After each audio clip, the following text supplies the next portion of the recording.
तो तस्वीरें आपको दिखाते रह लेंगे। एक और बड़ी खबर आपको देंगे। देखिए, हाथरस कांड की कहानी में जैसे जैसे जांच एजेंसियां आगे बढ़ रही हैं, वैसे वैसे चौंकाने वाला पर्दाफाश हो रहा है।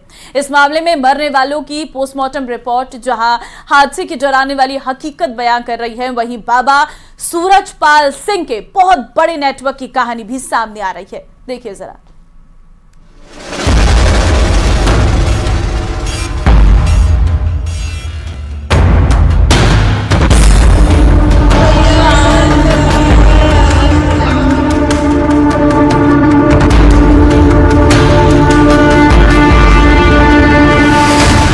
भगदड़ कांड का रोंगटे खड़े कर देने वाला सच।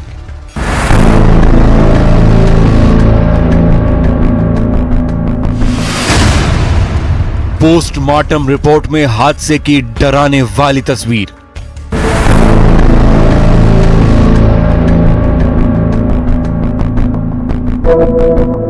एक भीड़ थी, वो एक दूसरे के ऊपर हो गए बच्चे।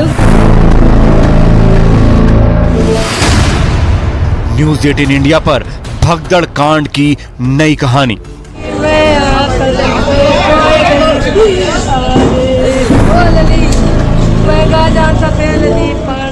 2 जुलाई को हाथरस में हुए भगदड़ की पूरी कहानी क्या है, ये समझने के लिए जांच एजेंसियों ने एड़ी चोटी का जोर लगा रखा है। लेकिन इस बीच भगदड़ कांड में मृतकों की पोस्टमार्टम रिपोर्ट भी आई है, जिसमें पता चला है कि ज्यादातर लोगों की मौत दम घुटने की वजह से हुई है।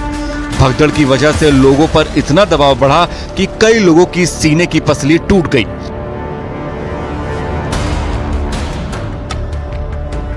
उधर जांच की कड़ियां जैसे जैसे आगे बढ़ रही हैं, बाबा के नेटवर्क की चौंकाने वाली तस्वीर भी सामने आ रही है। दावा किया जा रहा है कि उत्तर प्रदेश के लखीमपुर जिले में भी विश्व साकार हरि का एक आश्रम है। यह आश्रम 20 बीघा में फैला हुआ है। दावा किया जाता है कि एक राइस मिल कारोबारी ने 2012 में जमीन बाबा को दान में दी थी, जिस पर सूरजपाल उर्फ विश्व साकार हरि ने अपना आश्रम बनवाया है। संभल के नरौली इलाके में प्रवास कुटिया नाम से बाबा सूरजपाल का एक आलीशान आश्रम है। दावा किया जाता है कि 9 साल से बाबा सूरजपाल यहां नहीं आए। कासगंज में 30 बीघे में सूरजपाल का आश्रम है, जहां से बाबा के साम्राज्य की शुरुआत मानी जाती है। मैनपुरी की बिचवा में 21 एकड़ में विश्व साकार हरि का आश्रम है। यह आश्रम 5 स्टार होटल की तर्ज पर बनाया गया है। इटावा के सराय भूपत में 15 बीघे जमीन पर बाबा का आश्रम बनवाया गया है। दावा किया जाता है कि इस आश्रम का निर्माण गांव के लोगों ने ही करवाया था। कानपुर में 14 बीघा जमीन पर बाबा का वीवीआईपी व्यवस्थाओं से लैस आश्रम है।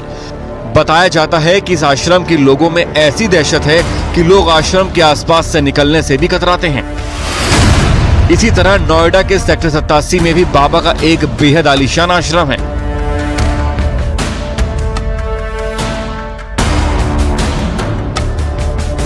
इस तरह यूपी में बाबा के कुल 25 आश्रम बताए जाते हैं, जिनकी कीमत करोड़ों में आंकी गई है।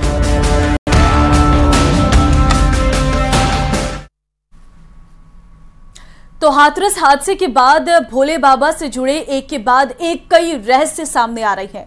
बुधवार को हमने आपको भोले बाबा का राजस्थान कनेक्शन बताया था, लेकिन आज जब हमारी टीम दौसा में बाबा के आश्रम के अंदर पहुंची तो और भी कई चौंकाने वाले खुलासे हुए।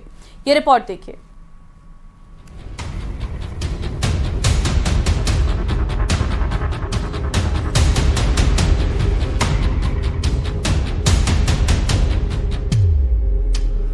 ये कोई रैपर करने वाला नहीं।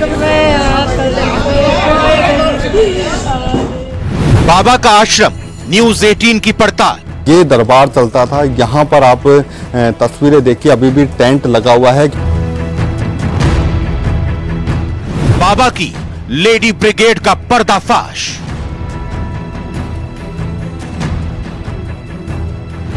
माफिया से कनेक्शन, लग्जरी लाइफ का खुलासा।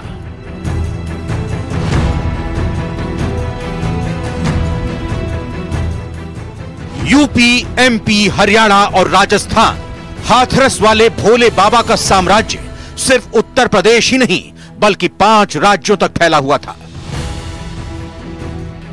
राजस्थान के दौसा में भी बाबा का एक आश्रम लगता था, जिसमें भारी संख्या में लोग पहुंचते थे, जिनमें अधिकतर महिलाएं होती थी।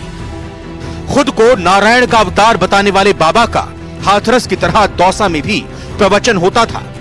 पिछले साल नवंबर महीने में दौसा के कांदोली में प्रवचन हुआ था और बाबा के प्रवचन में 1 लाख से ज्यादा अनुयायी इकट्ठा हुए थे। वहीं चौंकाने वाला खुलासा यह भी हुआ है कि भोले बाबा पेपर लीक माफिया हर्षवर्धन के घर में दरबार चलाता था और माफिया के घर में 1 महीने के अंदर 1-2 नहीं बल्कि 4 बार बाबा का दरबार लगता था, जहां बड़ी संख्या में श्रद्धालु आते थे।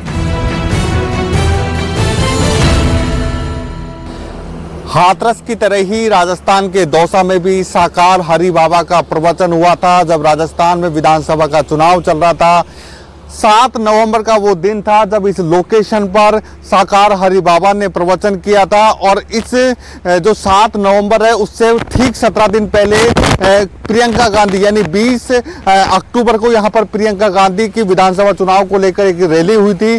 और ये जो पूरा आप देख पा रहे हो ग्राउंड, जो ये मैदान है, इस मैदान पर प्रियंका गांधी का टेंट लगा था और उसके बाद में ये समतलीकरण हुआ था। और उसके ठीक 17 दिन बाद में साकार हरि बाबा का यहाँ पर एक बड़ा पंडाल सजाया गया था, जहां पर यहाँ पे प्रवचन हुआ था।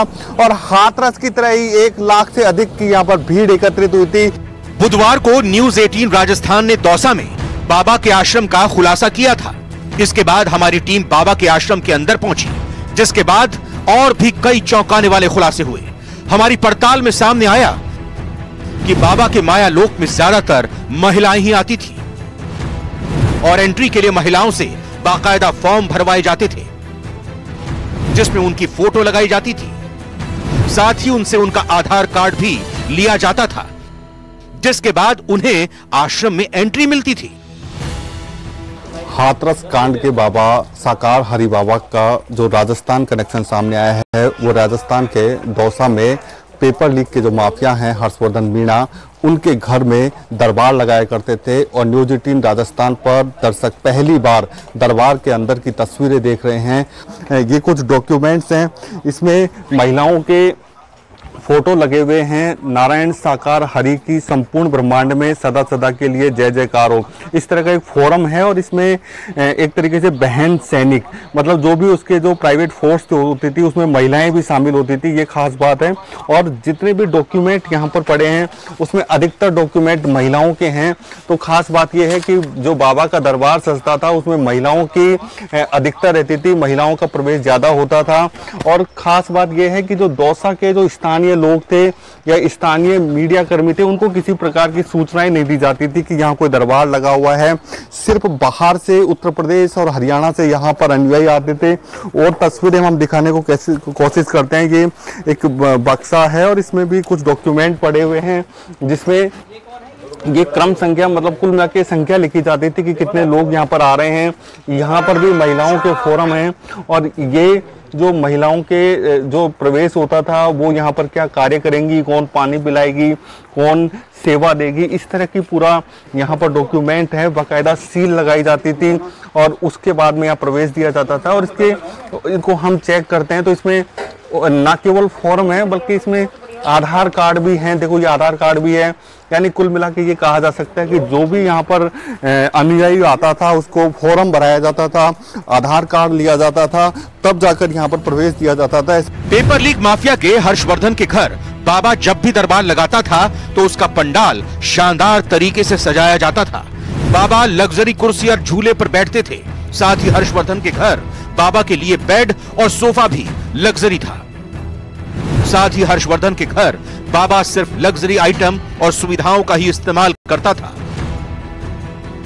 ये दरबार चलता था। यहाँ पर आप तस्वीरें देखिए, अभी भी टेंट लगा हुआ है, क्योंकि एसओजी का जो सर्च अभियान था उसके बाद से ही इसको पूरी बिल्डिंग को सीज कर रखा था। ये लग्जरी कुर्सी है और झूला है एक तरीके से, और ये कुर्सी पर ये झूला है। और यहाँ पर बाबा जो भोले बाबा हैं वो बैठा करते थे और दरबार सजाया करते थे, प्रवचन दिया करते थे। दौसा में इस दरबार को इतना गोपनीय रखा जाता था कि पेपर लीक माफिया के घर के आसपास प्राइवेट फोर्स तैनात की जाती थी, ताकि कोई भी स्थानीय व्यक्ति दरबार की आंतरिक बातों को नहीं जान सके।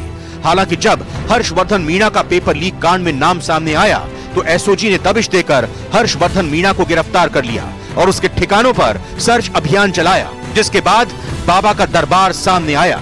एसओजी के रेड के बाद से ही यहां दरबार लगना बंद हो गया।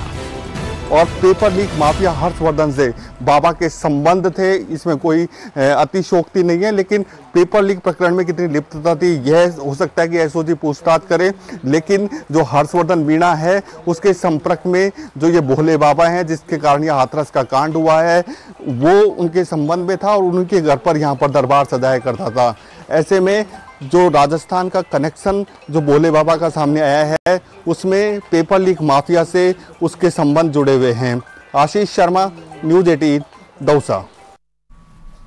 और चलिए फिलहाल स्पेशल रिपोर्ट में बस इतना ही। बाकी अन्य खबरों के लिए आप बने रहिए हमारे साथ। नमस्कार।